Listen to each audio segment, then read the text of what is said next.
Cinta yang gagal bukan akhir dari segalanya. Tidak semua yang pergi berarti hidupmu selesai.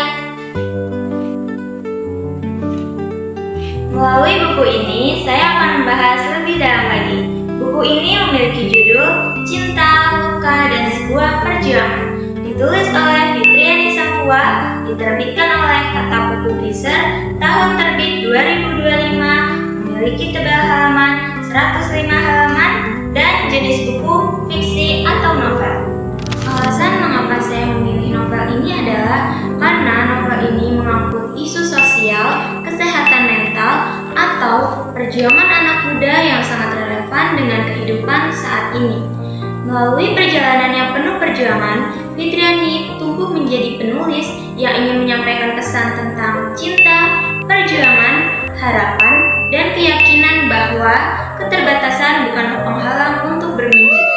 Fitri adalah seorang guru honor sekaligus aktivis yang tak pernah berhenti bersuara, menentang ketidakadilan, menggugat negara yang seringkali tak berpihak kepada rakyat. Fitri juga seorang yang menjauhi cinta. Selain itu, Fitri sangat membenci aparat berseragam. Pada suatu hari, Fitri bertemu seorang pria bernama Raka. Raka adalah perwira muda tentara angkatan darat. Di tengah hiruk-pikuk demonstrasi menolak rancangan undang-undang, Fitri dengan suara lantangnya memimpin orasi di jalan. Raka dengan seragam hijaunya berdiri sebagai aparat yang bertugas mengamankan. Mereka berdiri di dua sisi yang berbeda, satu menentang dan satu menahan. Namun, justru di sanalah benih cinta tumbuh. Cinta mereka bukan cinta yang lahir di taman bunga, melainkan di tengah gas air mata dan teriakan massa. Dan mungkin karena itu pula, cinta itu sejak awal membawa takdir getir. Fitri dan Raka tak sengaja bertemu pada suatu malam, dan dari ketidaksengajaan itu, cinta Fitri dan Raka pun tumbuh.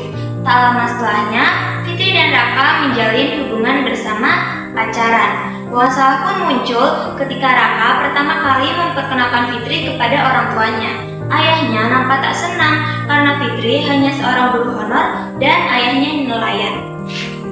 Tak lama setelahnya, Raka pun mulai serius dengan Fitri dan mengajak Fitri untuk menikah. Fitri pun menyetujui untuk menikah bersama Raka karena orang tua Raka pun sudah menyetujui hubungan mereka. Akan tetapi, saat mereka akan mengurus berkas pernikahan, Fitri mengetahui kenyataan bahwa ada wanita yang sedang mengandung anak Raka.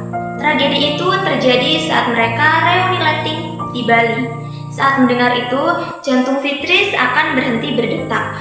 Meskipun meninggalkan trauma yang amat mendalam karena telah dikhianati, tak ingin terpuruk oleh keputusasaan, ia pun menjalani hari-harinya sebagai seorang guru SD dan melupakan Raka. Novel ini memiliki tema yang relevan sedang tren, yaitu pengkhianatan cinta pertama guru honor. Tokoh utama Fitriani memiliki karakter yang kuat pada penokohan dalam novel, sangat realistis dan imperatif, sehingga mampu memotivasi atau mengubah pandangan hidup pembaca. Alur yang digunakan pada cerita novel adalah alur maju, yang mana penyajian rangkaian peristiwa pada cerita secara berurutan sesuai dengan urutan waktu kejadian.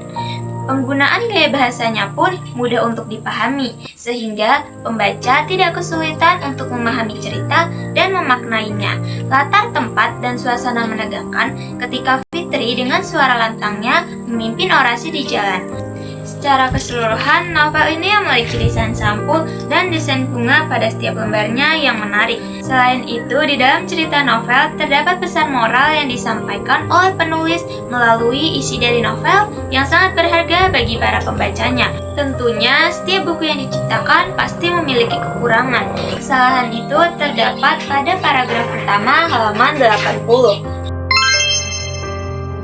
Sebagai seorang wanita, novel ini tentu sangat berpengaruh kepada saya, sehingga saya akan berpikir dua kali sampai akhirnya benar-benar memilih untuk jatuh cinta. Novel ini sangat cocok dibaca dan direkomendasikan karena melihat banyaknya kasus wanita yang ditinggalkan oleh lelaki berseragam agar tidak terulang kembali di kemudian hari. Jadi, itu tadi resensi buku yang dapat saya sampaikan. Literasi menginspirasi SMA Negeri 1 Masni